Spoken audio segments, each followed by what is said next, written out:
Hai semuanya, kembali lagi bersama gua Jody dan ya selamat datang di episode kedua yang dimana di sini gua akan menjelaskan teknisnya seperti apa ya dalam persiapan gue untuk touring nanti ke Eropa sana. Bagi teman-teman yang belum nonton episode pertama, better kalian nonton dulu videonya, linknya ada di sini. Oke, kita mulai aja kali ya karena sudah benar-benar menghitung hari banget. Kurang lebih ini by the time gua ngevideoin video ini itu sudah H-4. Jadi dalam video kali ini gue akan menjelaskan kayak rutenya ya kan. Jadi gue negara mana dulu yang akan gue kunjungin. Terus juga gue dalam episode kali ini gue akan ya proses pembuatan visa, karnet, terus dokumen-dokumen yang lain, terus perpackingan gitu ya. Tanpa banyak basa-basi, kalian nonton aja video kali ini. Tapi sebelum kalian nonton jangan lupa like-nya dulu ya yang banyak. Oke, jadi kita mulai dari rute yang dimana sebenarnya rutenya ini udah berkali-kali ya kita gonta-ganti update sana sini karena mengingat situasi kondisi yang sebenarnya masih proses transisi dari pandemi ke endemi ya karena COVID-19.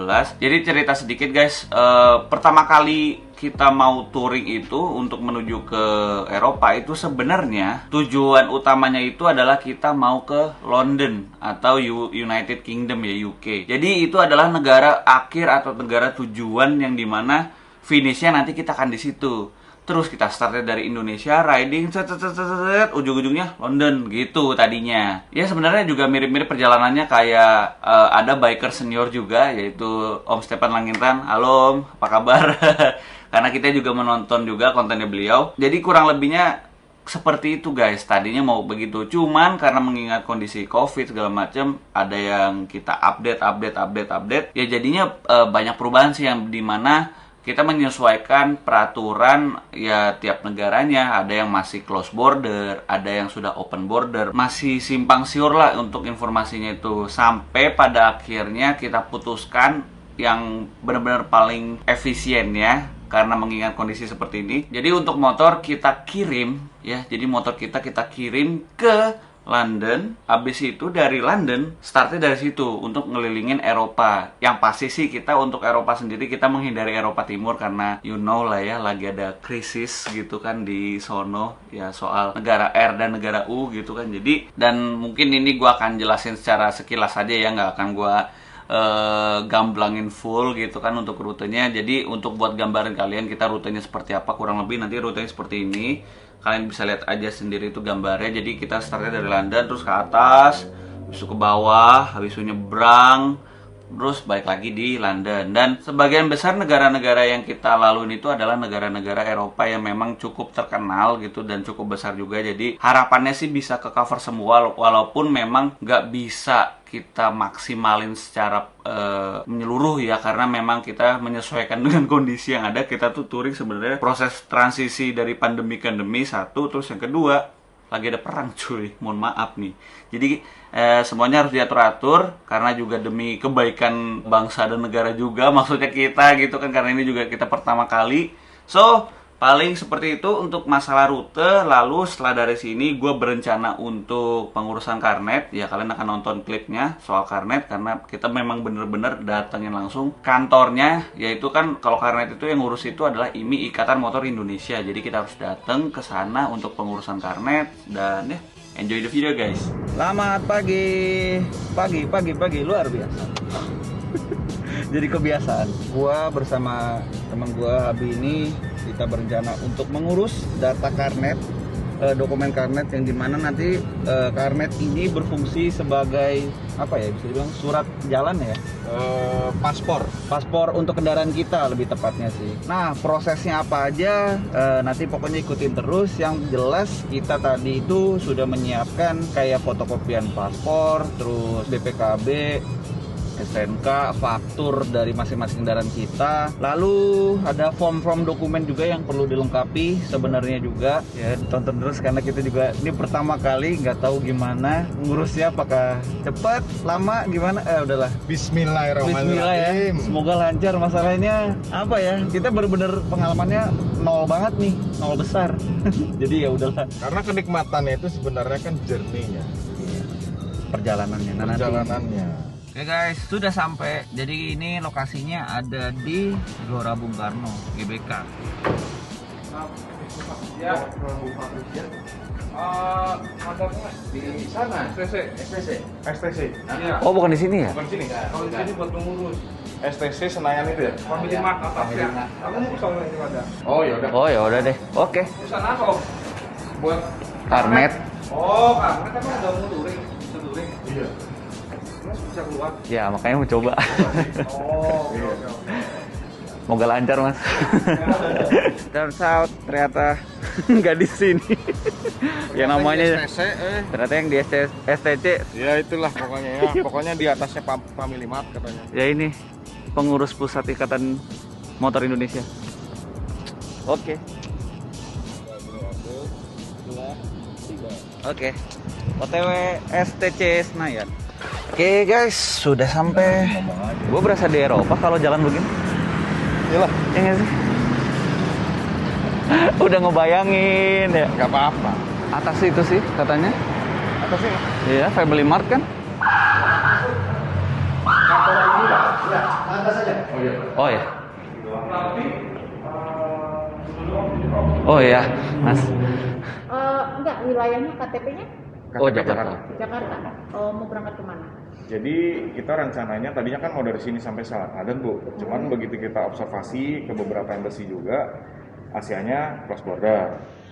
Jadi ini dia nih guys, Ibu Patricia yang membantu untuk pengurusan karnet.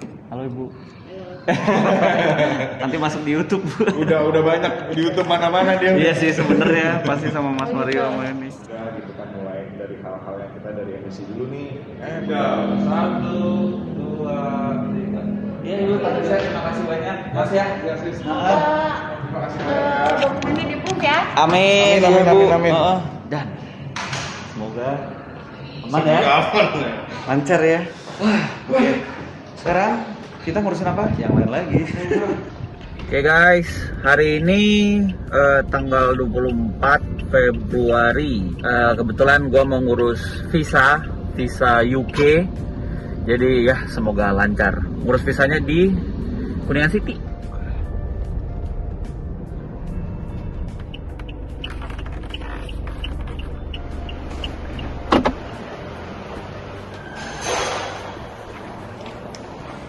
Oh yaudah.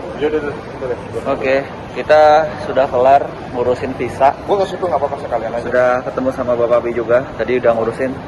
Alhamdulillah semuanya lancar. Ya udah pulang kan? Oh iya.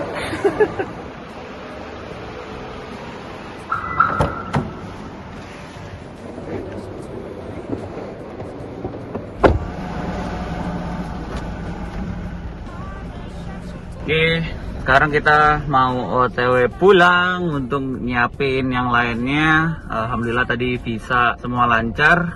By the way itu masih visa UK. Jadi kita ngurusin visa UK sama visa yang saingan yang untuk Eropanya itu nanti bukan di hari ini melainkan di ya pokoknya kalau nggak salah sih seminggu setelah dari ini. Dan mungkin bagi teman-teman yang nanya juga, Bang, kalau misalnya mau nyiapin atau kita mau mempersiapkan visa gitu segala macam ya itu apa aja sih yang disiapin gitu ya. Pertama kayak fotokopi ya, semuanya fotokopi sama ada aslinya juga sih memang diperlukan, yaitu paspor ya kan, paspor yang kalau misalkan udah punya paspor lama ya semuanya disiapin, terus surat referensi bank, rekening koran 3 bulan kalian keuangannya juga kan di print out juga, terus segala macamnya, akte KK itu juga penting kalian fotokopiin semuanya, pokoknya yang bersifat dengan data pribadi itu kalian siapin semua gitu. Terus juga untuk apply visa itu kalian juga kepentingannya yang gue tuju misalnya UK gitu, kalian di UK itu mau ngapain gitu kan. Jadi misalnya kalau misalkan kerja semacam kayak sekolah gitu, kalian bikin juga surat pernyataan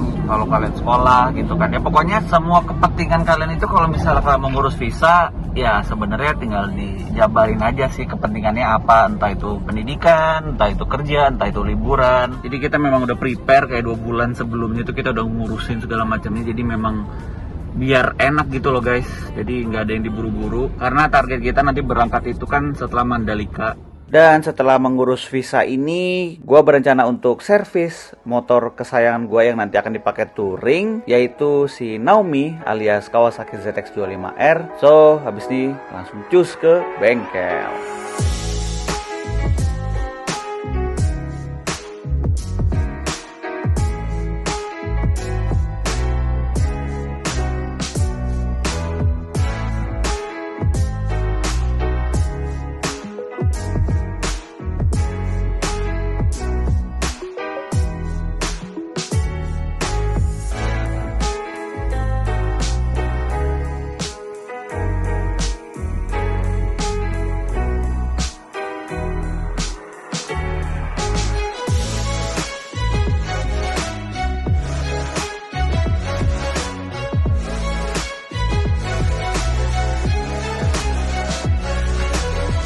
Oke, ini dia guys motornya. Ini udah kondisi menuju final. Jadi Naomi dibalikin ke warna hijau lagi karena salah satu sponsor kita juga dari Kawasaki, dan mereka meminta untuk warnanya menjadi hijau lah gitu. Jadi yang tadinya warna biru, ya udah akhirnya kita rubah lagi ke warna hijau sesuai dengan permintaan sponsor. Mungkin itu aja sih. Sama ini kan sebenarnya ada stiker yang gue lepas guys. Ini sebenarnya tadinya buat dibikin stiker buat sponsor. Jadi nanti brand-brand segala macam masuknya di situ. Warnanya ini ada yang di dekal jadi full hitam gitu kan. Jadi warnanya lebih cenderung ke warna hitam. Hijaunya sebenarnya dibikin sedikit karena juga permintaan dari para sponsor. So selebihnya sih modifikasi nggak ada yang gue rubah, hanya saja gue nambah yang mudguard, holder HP dari X-Guard ya, dari RC Moto Garage. Sama ini juga guys, charger HP sebenarnya. Jadi udah beneran semuanya settingan touring. Udah full service, ganti oli juga pakai Shell. Jadi ini udah ready to go. Kita udah semuanya udah prepare. So habis itu kita prepare untuk dokumennya. Setelah itu kan udah pengurusan motor gitu kan, motor gua balikin ke warna hijau lagi guys gitu ya. Jadi terus habis itu kita di sana full service ya, full service cukup besar juga, maksudnya dicek segala macamnya, general check up kayak ganti oli ya, dan pastinya olinya itu ada oli Shell Advance gitu. Terus terang juga sebenarnya Shell Advance ini juga ikut menyertai untuk mendukung campaign kita yaitu 1 km bahkan secara overall gitu, karena kalian kalau misalnya lihat di intro kan powered by Shell Advance gitu kan. Jadi itu adalah sponsor utama kita. Sama gue juga sebenarnya udah nyiapin juga sih kayak part-part cadangan untuk ZX25R, karena mengingatkan di Eropa sana itu kan gak ada ZX25R, masih di Asia Tenggara aja gitu kan untuk unitnya. Jadi mau nggak mau kita juga harus bawa spare part ya, baik dari kampas rem, busi. Jadi kayak spare part yang penting sih ya, yang benar-benar krusial gitu, pasti kita bawa spare-nya untuk dipakai buat touring. Guys, sekedar informasi, sekarang ini gue lagi mau bikin SIM internasional dan segala prosedur dan urutan-urutannya udah gue lakuin, dan ternyata bikin SIM internasional lebih gampang banget ya. Jadi kayak pembuatan pendaftaran untuk SIM internasional baru ya untuk motor itu semuanya serba online, jadi gampang banget. Ini sekarang gue udah tinggal pembayaran aja, dan itu sistem pembayaran juga transfer, mudah banget ya. Jadi ya mungkin teman-teman, bagi teman-teman yang mau bikin SIM internasional juga online aja, jadi kalian langsung cek aja di Google, nanti dari situ langsung ditunjukin dari Google-nya. Pokoknya ini websitenya, kalian langsung cek aja, dan ya itu aja.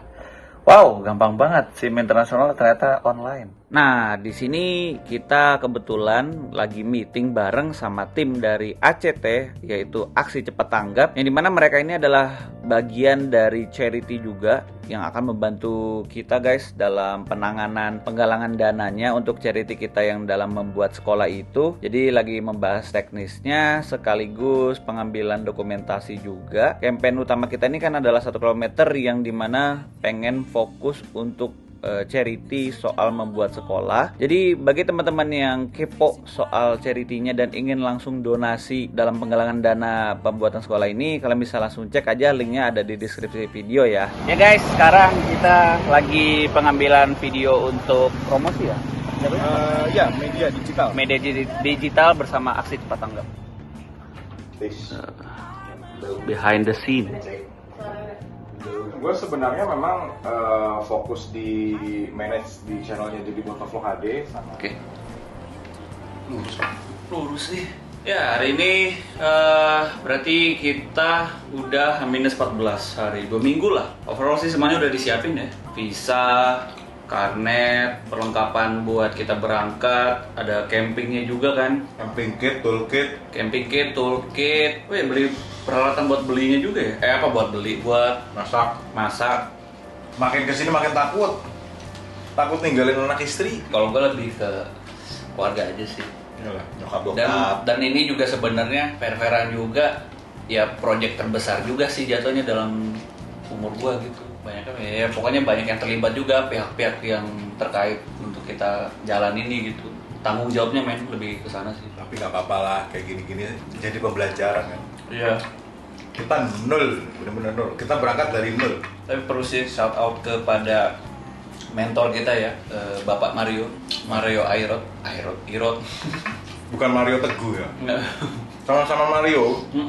Dari beliau ini kita banyak belajar lah. Banget. Karena emang inspirasinya juga salah satunya dari beliau. Ya, inspirasi Indonesianya dia. Ya, Om Stephen Langitan gitu-gitu juga kita ini kok nontonin juga. Kemudian kalau yang di luar tuh ada si Norali. Betul. Icibut. Banyak sih sebenarnya ya. Kalau mau ngulik konten kreator yang modelnya overlander, baik itu motor atau mobil ya, tinggal terserah kalian sukanya yang mana. Mobil Kita kan emang motor. Mobil juga Indonesia banyak kan? Banyak banget. Tapi yang jelas, yang ini yang terbaik. Ini ya, jangan lupa kita kan juga kan kesana kan sebenarnya juga bertujuan untuk pendidikan adik-adik kita yang memang terlantar di Indonesia Timur. Jadi kita bisa membantu mereka juga. Kalau memang ada dana lebih segala macam, nggak apa-apa donasiin aja. Mau 5.000 kek, mau 10.000 kek, mau berapa? Kita nggak ngeliat nominal berapa, yang penting kalian udah ikhlas mau ngebantu aja itu udah cukup banget. Kalau kalian berniat membantu, kalian bisa langsung cek aja link yang ada di deskripsi video. Ya, dan sekarang ini mau ya packing dulu. Sebenarnya juga sambil kayak pengen simulasi aja nanti kira-kira packingnya itu kayak gimana. So ya kalian nonton aja lah ya. Ini kebetulan ada sisa-sisa paket lagi karena kebetulan gue juga beli lagi barang-barang yang memang dibutuhkan untuk touring gitu kan besok. Yang pertama ini ada barangnya gue beli di RC Moto Garage. Ini dia guys, ada sebuah clamp kit dari Cardo. Gue beli lagi karena sebenarnya ini clamp kit nanti dipasangin di helmnya temen gue si Abi itu. Terus kedua ini, ini dari SIM internasional yang kemarin baru aja bikin. Buka dulu. Jadi gue bikin SIM internasional untuk yang SIM motor ya pastinya. Kodenya itu A sama A1. Terus berikutnya ini ada paket, gak tahu dari mana. Kita buka aja. Oh, mungkin ini sekedar tips bagi teman-teman yang memang anak motor suka pakai helm segala macam untuk sehari-harinya pakai motor pakai helm. Nah, sampo-nya ya sebenarnya tuh gue suka pakai sampo ini guys. Jadi supaya rambut kita tuh ya nggak ketomben lah. Dan ini jujur ini nggak di endorse karena emang ini gue pemakaian pribadi. Mungkin teman-teman juga ada yang pakai juga. Gue yang setiap harinya pakai motor pakai ini, jadi nggak begitu ketombean. Sampo ini gue beli 5 untuk stok aja sih. Dan yang terakhir ini dia guys, sebuah tas Kriga lagi. Ya ini tas yang gue pakai buat touring. Ini gue beli lagi yang S20 karena ternyata kurang gitu kan, jadi gue beli lagi. Modelnya nih kayak gini kurang lebih. Nih US 20. Nah, bagusnya ini yang gue suka dari tas Kriga yang model US ini, dia modelnya tasnya modular, jadi bisa digabung-gabungin gitu. Dan paling itu aja sih sebenarnya untuk paket-paketnya yang tadi belum dibuka kemarin. Jadi udah langsung aja kita mulai untuk simulasi pemasukan barangnya.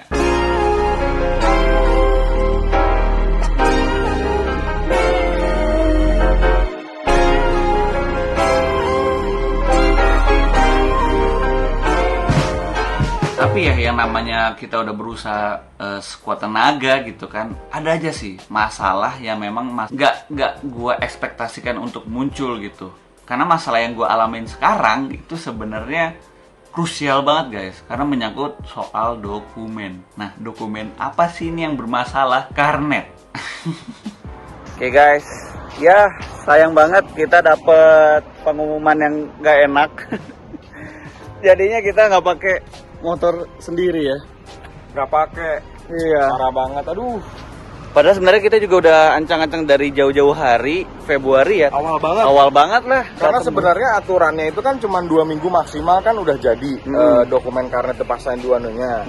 Ternyata sampai bulan Maret pun kita udah 1 bulan ya, itu nggak jadi juga. Sampai kita tuh udah berani mau mepet-mepet nggak apa-apa deh. Maksudnya paling nggak kan kargo kan 9 hari itu kita pepetin nggak apa-apa gitu. Maksudnya andai pun memang sekiranya ada reschedule pun ya nggak apa-apa karena kita beli tiket pesawatnya. Kendala kita juga dari kargo sih yang dimana mengambil hari itu 9 hari kerja gitu. Sedangkan karnetnya tidak turun tuh. Nggak turun-turun. Aduh. Padahal kita udah sesuai prosedur segala macem ya. Semuanya. Sampai akhirnya memang udah waktu mepet. Ya adalah kenalan sana sini minta bantuan tapi tetap nggak tembus, tapi yang penting kan ikhtiar dulu gitu kan. Sebenarnya yang penting kita jalan dulu mikirnya. Nanti untuk ridingnya gimana nanti ya pas kita di sono. Motor lu dihibernasi? Hibernasi akhirnya dicabut semuanya segala macem, semuanya bener-bener udah gue rapiin. Motor gue juga. Ini padahal udah siap touring banget anjrit, cuma tinggal tempel stiker sponsor. Warna biru telah hilang loh. Iya loh. Ya kalian udah lihat lah, kita kan sampai datang ke ke IMI ya kan untuk proses bikin karnet, terus juga kita tektokan terus sama namanya Ibu Patricia juga. Ya udahlah ya. Mungkin next trip lah, Nah, yang penting semangatin kita terus, kita bakalan touring terus. Iya, itu dia. Oke. Lu kemana lagi abis ini? Masih banyak. Itu aja sih. Sampai jumpa, efek taksi. Jadi detik-detik pas setelah gue mau keberangkatan ke Mandalika, itu at least tanggal 16 Maret itu semuanya udah jadi soal dokumen. Tapi apa daya, satu doang nih yang nggak tembus, yaitu karnet. Bener-bener bukan settingan, bener-bener bukan gimmick, beneran ini mah sumpah ya istilahnya. Kalau misalnya gue disuruh sumpah, gue beneran disumpah. Gue tuh pengurusan karnet itu di awal Februari, yang dimana sebenarnya gue seingat gue tuh tanggal 1 Februari kita bener-bener cus berangkat ke kantor IMI, terus untuk pengurusan karnet, dan kita melakukan prosedur secara normal, secara layaknya orang biasa. Kita pengen bikin sesuatu tanpa ada jalur orang dalam. Ya gue sama Abi maksudnya kita udah berusaha sebaik mungkin untuk melengkapi dokumen, apa yang disuruh dilengkapi ya kita lengkapin. Dan memang proses normalnya itu kalau pengurusan karnet itu kurang lebih seminggu sampai 2 minggu, itu batas normalnya gitu ya. Dan ketika kita apply karnet itu pun sebenarnya juga normal gitu guys. Maksudnya normal itu dalam artian tidak ada hambatan untuk bikin karnetnya, karena memang sudah open, mereka juga sudah open untuk ngebuat karnet. Yang gue tangkap ya, ini yang gue tangkap bukan ini omongan mereka gitu, tapi ini yang gue tangkap karena mereka juga menerima apply karnet dari kita gitu ya. Jadi mereka benar-benar support juga, bahkan support, tapi ya apa daya gitu. Ternyata waktu yang dibutuhkan ternyata jauh lebih lama yang kita ekspektasikan, yaitu kurang lebih 2 minggu. Jadi dari Februari, Maret itu bahkan udah lebih dari sebulan gitu ya waktunya nggak jadi-jadi. Sedangkan kalau visa alhamdulillahnya, karena gue juga punya history, gue pernah ke Eropa sebelumnya gitu kan, terus si Abi juga dia bukan orang yang aneh-aneh, jadi semuanya itu kalau untuk visa sebenarnya yang repot itu, gue yang khawatir itu adalah visa, karena kan masih proses transisi ini ya, pandemi ke endemi. Jadi gue takut kayak ada halangan, malah visanya yang lancar banget gitu loh. Dan memang kalau visa kebetulan kita itu pakai kayak ada jasanya gitu, jadi memang dipermudah lah, walaupun memang biayanya lebih mahal gitu, tapi at least kan untuk menjamin kepastian kita bisa terapprove visa kita, jadi memang kita ada jasanya di situ. Tapi kalau untuk soal karnet kita bener-bener kayak yang sendiri, tanpa ada jasa, tanpa ada orang dalam. Karena memang kan itu kan harus orang yang langsung yang datang, karena kita, pokoknya orang yang mau apply karnet di IMI pasti adalah orang yang ingin berangkat ke luar negeri gitu loh.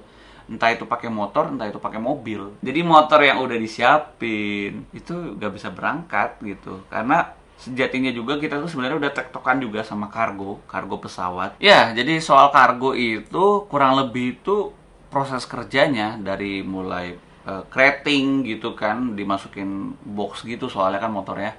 Terus proses penerbangan, pengiriman ke negara yang kita tuju yaitu London. Sampai di sana di custom itu kan pasti membutuhkan hari gitu kan, membutuhkan waktu. Nah harinya sendiri itu kurang lebih 9 hari kerja guys. Ketika kita sudah mau detik-detik mau berangkat tanggal 16 Maret itu kan gue sama Abi itu kebetulan juga kita datang ke Mandalika juga gitu kan, karena kita kebetulan diundang sama Bolt Riders untuk nonton di sana, dan terima kasih Bolt Riders dan salah satu sponsor kita juga. Dan memang ketika kita lihat beberapa kreator yang kontennya touring ya antar negara gitu, ada juga sih guys yang nggak bawa motor sendiri. Nah tapi kenapa mereka bisa tetap touring? Beli motor. Nggak tau lah, nanti gimana di sana aja dulu. Yang penting kita datang, ya pasti kemungkinan besar kita beli motor di sana gitu. Dan ya paling gitu aja sih untuk persiapan teknisnya. Jadi di episode berikutnya nanti udah berangkat sih ya, episode ketiga kita sudah berangkat menuju London. Jadi paling segitu aja sih untuk episode kali ini. Jangan lupa like juga yang banyak, share ke teman-teman semua, dan kita ketemu di episode ketiga. Episode ketiga gua dan Abi udah berangkat sih. udah jalan gitu. So yaudah kalau begitu gua pamit, sampai ketemu di episode ketiga. Bye bye. Peace.